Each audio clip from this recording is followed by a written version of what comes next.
Cor. Nosso mundo é composto por muitas delas. Elas têm significados diferentes para cada um de nós. Então, elas podem representar amor, perigo, luta, luto, paz, alegria, indiferença, raridade. Acho que para cada uma dessas palavras você deve ter pensado uma cor. Eu não precisei te falar, você só pensou. E se você não estava prestando atenção, é melhor você voltar e tentar prestar atenção. E esse vídeo é muito importante para você que quer entender sobre cores. E sobre uma outra coisa. Como seria a experiência do mundo se você não pudesse ver cor nenhuma? Nesse vídeo nós vamos explorar como pessoas afetadas por condições que as impedem de perceber as cores com plenitude têm suas experiências afetadas e como nós designers podemos fazer para garantir que a experiência delas seja pelo menos melhor do que Além disso, nesse vídeo também a gente vai falar sobre a interpretação sobre cores e esses significados que muito post do LinkedIn vende e simplesmente está errado. A gente vai desmistificar isso também. Então, espero que você goste do vídeo e a gente vai falar disso depois da vinheta. Fala aí, cara, beleza? Eu sou Renan Mairink, designer profissional há mais de 10 anos e especialista em design de experiência do usuário. Nesse conteúdo nós vamos falar sobre como as pessoas enxergam cores, entender desde como funciona o olho humano, também como que a gente entende esses problemas em relação a cores. Nesse conteúdo eu quero que você aprenda a literalmente enxergar o mundo com outros olhos. Olhos de quem talvez não consiga enxergar todas as cores. E se você for uma dessas pessoas, talvez eu esteja botando um pouco de luz sobre como funciona o mundo do seu lado. Entender sobre isso é bastante importante, especialmente para quem desenha experiências acessíveis. Afinal, se 8% dos homens e 1% das mulheres têm problemas relacionados a algum tipo de daltonismo, além de mais de 200 milhões de pessoas no mundo todo têm algum problema de visão, por que a gente vai excluir essas pessoas de ter uma boa experiência? Não faz sentido. E é por isso que, nesse vídeo, a gente vai falar sobre um dos maiores problemas que tem, que é relacionado aos tipos de daltonismo. Sim, daltonismo não é uma coisa só, tem vários tipos, e a gente vai falar deles agora. Mas antes, é importante a gente falar sobre uma outra coisa. Como que funciona o olho humano? O olho humano funciona a partir de 3 cones, e esses cones percebem as cores ao nosso redor. O primeiro desses cones é o cone de comprimento de onda curta. Ele é responsável por enxergar o azul, ou os tons de azul. O segundo cone é o cone de comprimento de onda média. Ele é responsável por enxergar os tons de verde. E o terceiro é o cone de comprimento de onda longa. Ele é responsável por enxergar os tons de vermelho. Então, com esses 3 somados, a gente consegue ter um espectro de cores RGB. Red, Green, Blue, né? Vermelho, verde, azul. A partir disso, você consegue enxergar todo o espectro de cores que existe entre esses tons. Só que se algum desses cones tiver algum problema, seja uma má formação ou for danificado por algum motivo, seja idade ou uma doença, pode ser que a pessoa não consiga mais enxergar as cores dentro daquele espectro. Dentro do azul, ou dentro do vermelho, ou dentro do verde, ou às vezes até dentro de vários deles. E aí se geram os problemas de daltonismo, sendo o primeiro deles, que a gente vai falar nesse vídeo, a protanopia. A protanopia acontece quando os cones de comprimento de onda longa simplesmente não funcionam, ou não existem. Isso faz com que o olho humano não consiga perceber os tons de vermelho. Então as cores quentes, além do vermelho, né, vermelho, amarelo, laranja, não são percebidas como nós que temos a visão normal, vamos colocar assim, enxergamos. As pessoas que têm esse quadro de daltonismo enxergam todos os tons relacionados a vermelho, laranja, amarelo, como tons de marrom. Então, marrom mais claro ou marrom mais escuro, não necessariamente conseguindo diferenciar, por exemplo, um objeto de fato marrom de um objeto vermelho. Então, se nós fizéssemos um experimento, colocássemos um tom de marrom e um tom de vermelho, que tem a mesma luminosidade e os mesmos atributos, só estão um pouco diferentes, talvez a pessoa visse 2 tons de marrom, ou até a mesma cor, e ela não conseguiria diferenciar. Então vamos pensar que existe um painel muito importante, ou um botão muito importante na sua interface, que é vermelho, e o outro botão é marrom. Como você acha que o seu usuário ia diferenciar se ele tivesse esse problema? Provavelmente não iria. O segundo tipo é a deuteranopia. A deuteranopia se caracteriza por pessoas que não conseguem enxergar os tons de verde, como a bolinha no meu microfone aqui. Elas, na verdade, enxergam como cinza. Na verdade, é marrom. Ao mesmo tempo, tons arroxeados ficam, na verdade, azulados. E as cores quentes, como vermelho e amarelo, ficam simplesmente amarronzadas, exatamente como a protonopia. E ainda dentro desse espectro existe um outro problema que é a deuteranomalia. Então, neste outro caso, a pessoa ainda consegue ver alguns tons de verde, mas não todos. Então, uma pessoa com este problema, tanto a deuteranopia quanto a deuteranomalia, agora eu acertei, não conseguiria ver uma floresta como a gente vê, com um monte de tons de verde, uma variação de verde, amarelo e tudo mais. Muito provavelmente ela veria a floresta com talvez alguns tons de marrom, onde seria vermelho ou amarelo. Interessante, não? O terceiro tipo é a tritanopia. Esse tipo é o mais raro entre eles e se caracteriza pelo fato de que a pessoa com tritanopia não consegue enxergar tons de azul ou amarelo e só consiga perceber bem tons parecidos com rosa. E além do daltonismo, nós temos a acromatopsia, que é o que muitas pessoas confundem com o daltonismo, que é uma pessoa que não consegue enxergar cor alguma. Ela vê tudo em preto e branco. Todas as pessoas, ou quase todas as pessoas que têm problemas de acromatopsia, também são altamente fotossensíveis.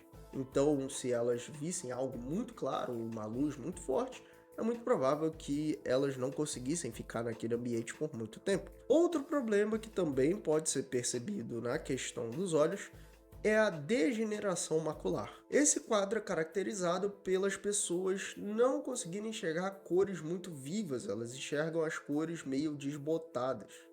E isso pode acontecer com pessoas acima dos 60 anos. E além de todas essas condições que eu disse para você, temos também as condições mais comuns, como por exemplo, miopia, astigmatismo e vários outros problemas mais comuns referente aos olhos, que podem fazer uma pessoa não conseguir enxergar não somente cores, como elementos no geral, da forma como eles foram projetados para ser. E em último estágio, nós temos a cegueira completa, que é a pessoa não conseguir enxergar absolutamente nada. E aí entramos no questionamento: quantas vezes você pensou durante o desenho do seu design, da sua interface, que isso poderia acontecer com alguém, que alguém poderia passar por isso? Talvez não tenha acontecido por tantas vezes quanto você imagina que deveria. Agora você sabe como esses problemas funcionam. Mas não tem problema. Nesse vídeo a gente vai trazer um pouquinho de como fazer com que a gente melhore nesse sentido e traga sempre mais acessibilidade para que as pessoas consigam enxergar cores e não somente enxergar cores, mas entender certos elementos quando as cores não estão presentes. Vamos começar pelo seguinte: muitos dos sistemas e designs e tudo mais que é criado hoje em dia no mundo da tecnologia é criado pensado em acessibilidade. Então, muito provavelmente, as cores que você escolhe podem passar por algum programa de acessibilidade que já as adapte para que elas funcionem. Tem alguns programas que fazem isso automaticamente quando estão construindo paletas de cor, mas você também pode fazer isso se você colocar filtros de tela, tanto no próprio sistema operacional quanto também no próprio programa, para que você enxergue como aquele trabalho vai ficar quando você estiver olhando com esse tipo de problema. De acordo com a WCAG, uma das melhores recomendações para se trabalhar com cores é que você faça uma boa distinção de contraste entre elas, porque mesmo que elas estejam ausentes ou sejam em tons completamente diferentes dos que você utilizou, pelo menos na visão do seu usuário, haverá contraste suficiente para que ele entenda que um elemento é uma coisa e outro é outra, mesmo que as cores não sejam as que você projetou. Além disso, você também pode utilizar ícones, texturas, rótulos e vários outros elementos visuais que não tem a ver com as cores para designar ações. Isso faz com que, por exemplo, se você cria um botão de excluir, você possa botar uma lixeira do lado e isso vai fazer sentido para o usuário, mesmo que ele não consiga ver que o botão de excluir é vermelho, porque ele vai entender que a opção de excluir tem um texto excluir, tem o ícone de lixeira, e isso talvez faça sentido na cabeça dele, mesmo que ele nunca tenha visto a cor vermelha na vida dele. Você também, usando certos programinhas de contraste e de verificação de WCAG, que tanto Figma, quanto Penpot, quanto várias outras ferramentas de prototipação e também de design gráfico tem, você vai poder ver se o seu design está acessível, inclusive para quem tem problemas de miopia ou de astigmatismo ou qualquer outro tipo de problema não relacionado somente a cores, ok? Esse aqui é um dos exemplos. A gente tem a ferramenta da Pilestore, que são experts aqui em visualização de cores, né, entendimento sobre esses problemas de color blindness. E aqui eu tenho o aviso de exclusão, que eu fiz, o aviso que tem, o ícone, tem tudo. E eu posso testar ele para todos os tipos de problemas em relação a enxergar cores. Eu coloco a minha imagem aqui e eu posso ir trocando aqui e vendo como ela se comporta para cada tipo de pessoa. Então, por exemplo, uma pessoa aqui que tem a cromatopsia vai enxergar essa tela dessa forma. Claramente tem contraste entre os dois botões e o ícone continua reconhecível. Se eu trocar, por exemplo, para esse aqui, que é a deuteranopia, vai aparecer dessa forma. Então o botão fica marrom, né, um marrom bege, mais ou menos assim, mas continua tendo rótulo e continua tendo o ícone visível. Então eu consigo ainda entender que este botão é diferente deste botão, independente de qual eu escolha aqui os problemas, ok? Geralmente, esses plugins eles te entregam ali os níveis, né, que seria o nível A, nível 2A, que seria o Double A, e o nível Triple A, 3A. O ideal é que você tente criar as coisas sempre mirando no 2A ou no 3A. Isso significa que ele está regularmente ou na média de acessibilidade, se você estiver falando do nível 2, e se você estiver falando do nível 3, aquilo está muito acessível. Então é bem provável que gere o mínimo ou nenhum problema para pessoas com esse tipo de problema de visão. Mas e se a gente estivesse falando das pessoas cegas? Como que a gente trabalha cores para pessoas que são cegas? Na realidade, a gente não trabalha cores, mas a gente pode trabalhar sons. Pensa só, na sua cabeça, provavelmente, mesmo que eu não te diga o que os próximos sons que eu vou tocar são, você vai fazer uma certa distinção entre eles. Então, eu vou tocar dois sons agora, e eu quero que você imagine para mim cores em relação a esses sons, ok? Ok. Que cores você pensou? Você pode deixar aqui nos comentários. Muito provavelmente, para o som mais agudo, você deve ter pensado uma cor verde, talvez amarela, algo nesse sentido, uma cor mais positiva, certo? Enquanto para o segundo som, é provável que você tenha pensado uma cor mais negativa, talvez vermelho, talvez laranja, talvez preto, uma cor que determine uma ação negativa. Sendo assim, para pessoas que têm problemas de cegueira, nós não somente podemos aplicar o recurso de leitor de tela, ou seja, transformar a interface em algo legível por leitores de tela, como também podemos aplicar estes sons, que vão determinar de fato certas ações para aquele usuário. Então, um som que soe mais positivo significa que algo deu certo, enquanto o som que soe mais negativo significa que algo provavelmente deu errado. E tudo isso junto pode ajudar a sua interface a ficar um pouco mais acessível. Então agora vamos falar sobre as definições em relação a cores, ok? Muitas pessoas acreditam que cores têm um significado específico. Então, por exemplo, a minha caneta vermelha, bem aqui, o vermelho dela significa perigo, o vermelho dela significa amor, o vermelho dela significa paixão. E na realidade não é exatamente assim que a cor funciona. Se você leu o livro Psicologia das Cores de Eva Heller, ela mesma mostra lá um exemplo de que duas culturas diferentes podem perceber uma cor de formas completamente diferentes. Uma mesma cor. Eu não vou explicar isso em detalhe agora, porque a gente já tem um vídeo no canal sobre este exemplo em específico de diferença de cores que eu recomendo que você assista, vai estar no card e também vai estar na descrição. Mas resumindo o conceito que está lá, para caso você não queira ou não tenha tempo de assistir o vídeo completo, cores podem ser percebidas dependendo da cultura de forma diferente. Então, só porque na sua cultura vermelho significa paixão, não significa que em outra cultura, em outra parte do mundo, ou às vezes em outra parte do seu país, por exemplo, nós que vivemos no Brasil, que é um país continental, isso não significa que a cor vai ser percebida do mesmo jeito. Isso não quer dizer que a cor não tenha significado por si só. mas uma cor geralmente ela só tem significado quando ela está associada com outra coisa. Por exemplo, um coração vermelho. Isso significa provavelmente paixão, significa amor, é um símbolo que muitos casais mandam entre si e normal. Só que se eu pego o mesmo coração e coloco como azul, coloco como amarelo, coloco como verde, não tem exatamente o mesmo significado.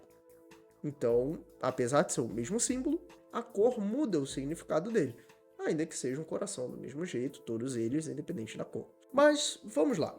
Se eu coloco um símbolo de aviso e eu coloco ele como amarelo, talvez amarelo e preto, juntando duas cores ali, é provável que ele seja percebido como um símbolo de alerta. Um alerta, olha, presta atenção nisso aqui, tipo, um alerta de piso molhado, ó, o piso tá molhado, melhor só não passar por aqui. Só que se fosse vermelho, talvez as pessoas olhassem e falassem, ó, alerta vermelho, estranho, melhor ficar longe. Porque nós também temos o entendimento de que uma placa vermelha, provavelmente ou ela significa pare ou ela significa perigo. Culturalmente pra gente o vermelho também tem esse significado. Então a cor isolada não é capaz de traduzir significado algum. Por isso aqueles vários posts de LinkedIn que você vê mostrando várias marcas vermelhas, vermelho significa não sei o quê. Várias marcas laranja, laranja significa não sei o quê. Não é exatamente assim. Aquela cor, junto com aquele símbolo, junto com diversos outros artefatos, sim quer dizer aquilo. Mas aquela cor isolada não quer dizer nada. Entende? Justamente porque, considerando o contexto cultural, aquela cor isolada pode significar muitas coisas. Como no exemplo que está no vídeo que eu falei para você assistir, branco, para uma cultura representa uma coisa, para outra cultura representa outra completamente diferente. Inclusive até meio que oposta. Então, não se guie por esse tipo de coisa, tá? Cores, isoladamente, não têm significado. Elas só têm significado quando são combinadas ou com outras cores ou com determinados objetos. Então, eu espero que com esse vídeo você tenha entendido muito bem como utilizar cores e como fazer um belo trabalho de acessibilidade utilizando não somente cores, mas também outros artefatos para dar apoio para as pessoas que não podem enxergar cores. Isso é muito importante e é vital para experiências acessíveis. Espero que você tenha gostado desse vídeo e se você gostou, eu peço para você que se inscreva aqui no canal, deixe um like e também deixe um comentário nesse vídeo, porque o engajamento ajuda com que esse vídeo chegue a mais pessoas como você. Além disso, eu queria fazer dois convites para você. Se você quer aprender sobre a experiência do usuário com um professor com mais de 10 anos de experiência, eu recomendo que você olhe a minha mentoria. Ela está aqui na descrição e ela serve para designers de nível júnior e pleno que queiram melhorar suas habilidades em UX Design. Dá uma olhadinha porque o preço é bastante acessível e eu tenho certeza que você vai querer entrar antes que as vagas acabem. Isso de verdade é porque eu não tenho tempo para dar aula para todo mundo. Então, entre antes que as vagas acabem. O segundo convite é para que você faça parte do nosso grupo no Telegram. Lá você pode falar diretamente comigo e com os inscritos aqui do canal que estão lá sobre diversos temas relacionados a design e tecnologia. O link é t.me/designerslivres e você não precisa ter o Telegram instalado para fazer parte do grupo. Basta você acessar com o seu número de telefone, ou com o seu e-mail, ou com o seu nome de usuário, entrando pelo link, e você já vai poder falar com a gente. E agora, no final, tem um outro vídeo que eu quero muito que você assista. Espero te ver por lá, e até a próxima. Tchau, tchau. Inclusive, isso me lembra uma coisa interessante, né? Eu não tirei 10 no meu TCC, porque eu esqueci de mencionar a combinação de cores que eu usei, e o que aquilo representava. Mas não é que eu esqueci, né? Eu fui apressado para esquecer, porque o orientador que estava na mesa estava toda hora fazendo assim, e aí eu não consegui ter tempo de explicar esse pequeno conceito que não me fez tirar 10. Eu tirei, acho que foi 9,9? 9,5? Não lembro, mas foi ali, 9 pra frente, ou 9, não lembro agora. Mas eu só não tirei 10 por causa disso, e até hoje eu fico meio chateado com isso. Mas enfim. Fim do vídeo. Obrigado.